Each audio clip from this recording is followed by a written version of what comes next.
বাংলাদেশ কেন্দ্রীয় ব্যাংকের প্রবাসী আয় সংক্রান্ত হালনাগাদ প্রতিবেদনের তথ্য অনুযায়ী গত ১৯ থেকে ২৪ জুলাই ৬ দিনে দেশে প্রবাসী আয় এসেছে ৭ কোটি ৮০ লাখ মার্কিন ডলার। কিন্তু এই চলতি মাসের প্রথম ১৮ দিনে প্রবাসী আয় এসেছিল গড়ে প্রতিদিন ৭ কোটি ৯০ লাখ ডলার। অর্থাৎ গত ৬ দিনের প্রবাসী আয় চলতি মাসের প্রথম ভাগের একদিনের প্রবাসী আয়ের সমতুল্যে দাঁড়িয়েছে।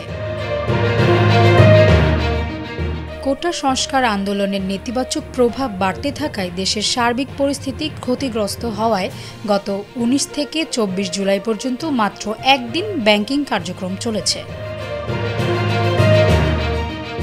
কোটা সংস্কার আন্দোলনে দেশের পরিস্থিতি নিয়ন্ত্রণে সরকার গত ১৯ জুলাই শুক্রবার রাত থেকে কারফিউ জারি করে। তাতে মঙ্গলবার পর্যন্ত ব্যাংক বন্ধ ছিল। ব্যাংকিং কার্যক্রম বন্ধ থাকায় ১৯ জুলাই থেকে ২৩ জুলাই ব্যাংকের মাধ্যমে দেশে প্রবাসী আয় আসাও সম্ভব ছিল না।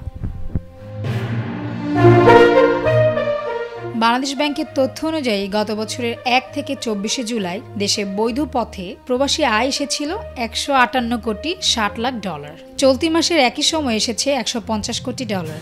এর মধ্যে প্রথম ১৮ দিনে এসেছিল ১৪২ কোটি ২০ লাখ ডলার।